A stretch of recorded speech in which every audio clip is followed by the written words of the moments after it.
السلام عليكم ورحمة الله وبركاته.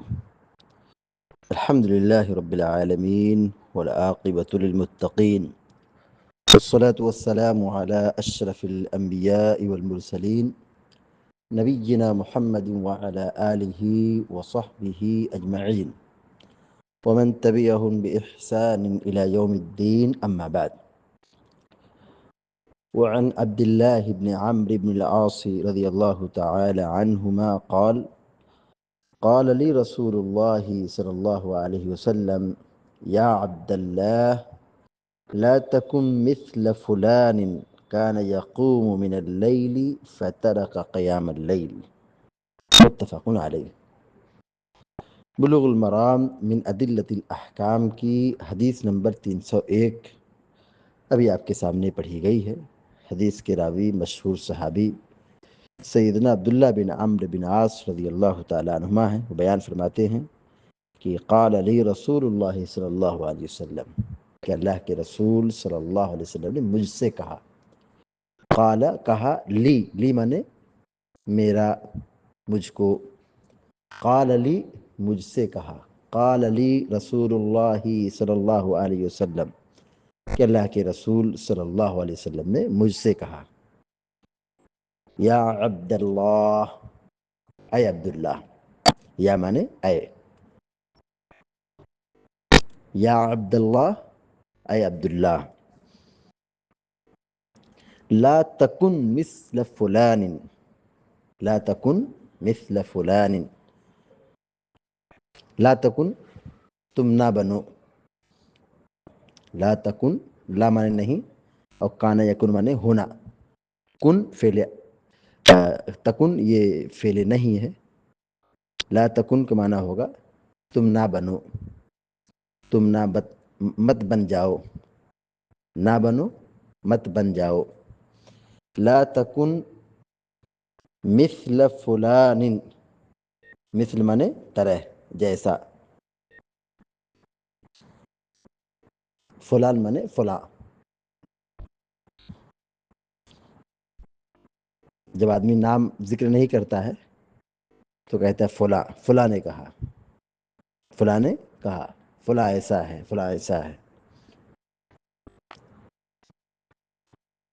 لا تکن مثل فلان، لا تکن مثل فلان، تم فلاں آدمی کی طرح مت بن جاؤ، تم فلاں آدمی کی طرح مت بننا. کان یقوم من اللیل، کان یقوم من اللیل، قام یقوم مانے قیام کرنا. کان یقوم من اللیل، لیل مانے رات، کہ وہ رات میں قیام کرتا تھا، تہجد پڑھتا تھا. کان یقوم من اللیل، وہ رات میں قیام کرتا تھا، تہجد پڑھتا تھا. فترک قیام اللیل، فترک قیام اللیل. ترک یترک مانے ہوتا چھوڑنا، تو اس نے چھوڑ دیا. ترک چھوڑ دیا. قیام اللیل رات کا قیام، قیام اللیل تہجد، تراویح، قیام اللیل. متفق علیہ، بخاری مسلم کی روایت ہے. حضرت عبداللہ بن عمرو بن عاص رضی اللہ تعالی عنہ بیان فرماتے ہیں کہ قال علی رسول اللہ صلی اللہ علیہ وسلم، کہ اللہ کے رسول صلی اللہ علیہ وسلم نے مجھ سے کہا. کیا کہا؟ لا تکن مثل فلان، تم فلاں آدمی کی طرح مت بن جاؤ، فلاں آدمی کی طرح مت بن جاؤ، فلاں آدمی کی طرح نہ ہونا. کیا ہے فلاں آدمی؟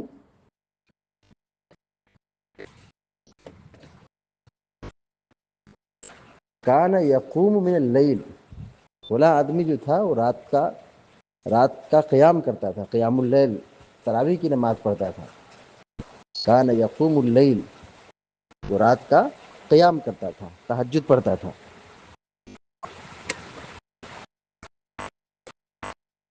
فترک قیام اللیل، تو اس نے قیام اللیل چھوڑ دیا.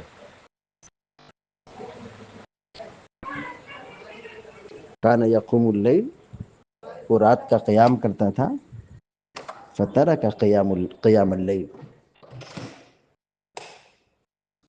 تو اس نے قیام اللیل ترک کر دیا، پہلے پڑھتا تھا پھر پڑھنا چھوڑ دیا۔ تو یہاں اللہ کے نبی صلی اللہ علیہ وسلم یہ نصیحت کر رہے ہیں کہ دیکھو فلاں نے جو غلطی کی ہے، فلاں نے جو قیام اللیل چھوڑ دیا ہے، تم اس طرح مت کرنا، یعنی تم قیام اللیل کرنا تو مسلسل کرتے رہنا، کم ہی صحیح لیکن اس پر ڈٹے رہنا، استقامت اختیار کرنا، قیام اللیل مت چھوڑنا۔ تو اس حدیث میں اللہ کے نبی صلی اللہ علیہ وسلم نے قیام اللیل کی تاکید کی ہے، اس کی ترغیب دلائی ہے۔ کرنا ہے تو مسلسل کرتے رہیے، یہ نہیں کہ کر کے بالکلیہ چھوڑ دے، بالکلیہ چھوڑ دینا یہ بہتر نہیں ہے۔ پیارے نبی صلی اللہ علیہ وسلم فرماتے ہیں کہ سب سے بہترین عمل یہ ہے کہ جس کو مسلسل کیا جائے، جس کو مسلسل کیا جائے، اگرچہ وہ کم ہو، تھوڑا ہی صحیح، لیکن آدمی اس کام کو مسلسل کرے۔ چھوڑ دینا یہ محرومی کا سبب بنتا ہے، یہ محرومی کا سبب بنتا ہے۔ تو یہی اب پیارے نبی صلی اللہ علیہ وسلم صحابی رسول حضرت عبداللہ بن عمرو بن عاص رضی اللہ تعالیٰ عنہ کو نصیحت کر رہے ہیں کہ دیکھو فلاں آدمی کی طرح مت بننا۔ یہاں پہ نام نہیں ذکر کیا، فلاں آدمی کون تھا؟ ظاہر ہے وہ بھی مسلمان تھے، وہ بھی صحابی تھے، لیکن انہوں نے کچھ دن تک قیام کیا پھر چھوڑ دیا۔ تو آپ یہ کہنا کہ اس کی طرح مت بننا، کس کی طرح بننا؟ رات بھر جاگتا، رات میں قیام کرنے والا بننا۔ متفقون علیہ، بخاری مسلم کی روایت ہے۔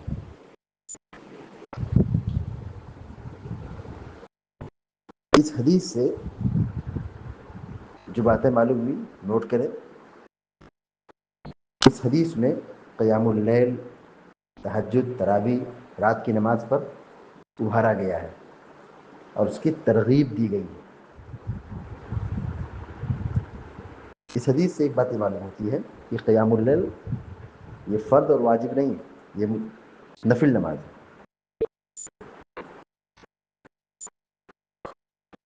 کیسے پتہ چلے کہ نفل نماز؟ جی ہاں، جیسے آپ نے کہا کہ فلاں آدمی کی طرح مت بن جانا، وہ رات میں قیام کرتا تھا پھر چھوڑ دیا۔ اگر یہ چیز واجب ہوتی تو صرف آپ یہ کہہ کر کے بات ختم نہیں کرتے، بلکہ اس نے جو چھوڑ دیا آپ اس کو پڑھنے پر آمادہ کرتے۔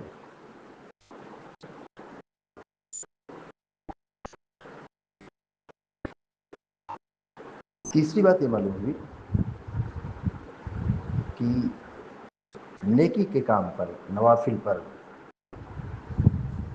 ہمیشگی برتنا چاہیے۔ جب کوئی نیک کام کرے، نفل کی پابندی کریں، رات کا قیام کریں، تو اس کو مسلسل کرتے رہیں، اس کو چھوڑ پکڑ کے یہ بہتر نہیں ہے، اس کو ہمیشہ کرنا ہے۔ آپ نے کیا کہا؟ وہ قیام کرتا تھا، رات میں تہجد پڑھتا تھا پھر چھوڑ دیا، یعنی آپ نے پسند نہیں کیا ہے۔ پسند کیا ہے؟ جو کریں مسلسل کرتے رہیں، اس پر استقامت اختیار کریں، ڈٹے رہیں، کم ہی صحیح لیکن روزانہ کریں۔ اسی لیے پیارے نبی علیہ السلام نے افضل عمل اس کو قرار دیا ہے جس کو ہمیشہ کیا جائے۔ اس حدیث سے ایک بات معلوم ہوئی، جب آدمی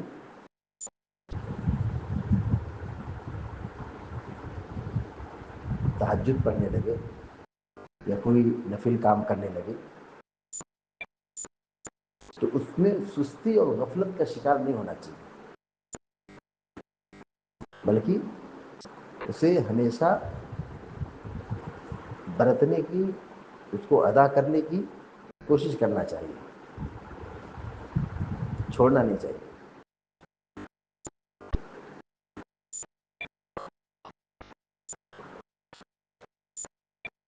اسی طرح اس حدیث سے ایک بات معلوم ہوئی،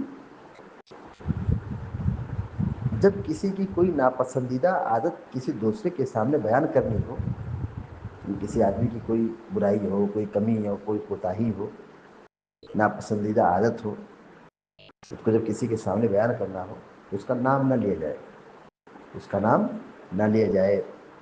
جسے آپ نے کیا کہا، لا تکن مثل فلان، تم فلاں آدمی کی طرح نہ ہونا، فلاں آدمی کی طرح نہ بننا۔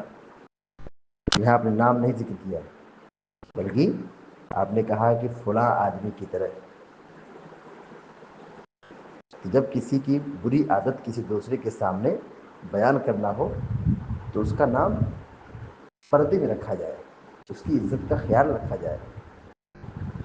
جیسے اللہ کے نبی علیہ السلام نے یہاں کہا لا تکن مثل فلان، اس شخص کا یہاں پہ نام نہیں لیا ہے، اس آدمی کا نام ظاہر نہ فرمانا، پردہ پوشی میں رکھنا، یہ اس بات کی دلیل ہے کہ عیب پر پردہ ڈالنا چاہیے، عیب پر پردہ ڈالنا چاہیے، ستر پوشی کرنا چاہیے۔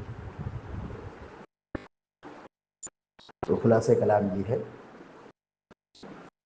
جب کوئی نوافل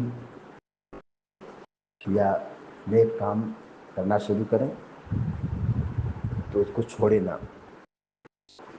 استقامت اختیار کریں۔ اللہ کے نبی صلی اللہ علیہ وسلم کی ایک مرتبہ ظہر کی سنت چھوٹ گئی، پیارے نبی صلی اللہ علیہ وسلم نے عصر کے بعد اس سنت کو ادا کیا۔ پھر پیارے نبی صلی اللہ علیہ وسلم ہر روز عصر کے بعد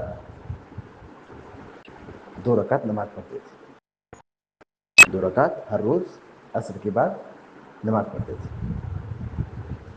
ہمیشہ آپ پڑھتے تھے۔ تو نبی علیہ السلام کا طریقہ یہی ہے کہ جب کسی کام کو، کسی نفل کو پکڑا جائے تو اس سنت کو ہمیشہ کرنا چاہیے، چھوڑنا نہیں چاہیے۔ اب آپ غور کیجیے کہ یہاں پہ پیارے نبی صلی اللہ علیہ وسلم نصیحت کر رہے ہیں کہ تم فلاں آدمی کی طرح نہ بننا، جو رات میں قیام کرتا تھا پھر چھوڑ دیا۔ اب بتائیے فرائض کے بارے میں کیا خیال ہے کہ سنت لوگ فرائض چھوڑ دیتے ہیں، یہ بہت بڑا المیہ ہے۔ علی کل حال نفل ہو، سنت ہو، نوافل ہو، فرائض ہو، ان سب کی ادائیگی کے لیے ہم سب کو کمر بستہ ہونا چاہیے، بالخصوص فرائض کی مکمل پابندی کرنا چاہیے، فرائض کی پابندی کے ساتھ ساتھ نوافل کا بھی اہتمام کرنا چاہیے۔ اللہ تعالیٰ سے دعا ہے کہ اللہ تعالیٰ ہم سب کو، آپ سب کو علم نافع اور عمل صالح کی توفیق عطا فرمائے یا رب العالمین۔ وصلی اللہ علیہ نبینا محمد وسلم تسلیما کثیرا۔ السلام علیکم و رحمۃ اللہ وبرکاتہ۔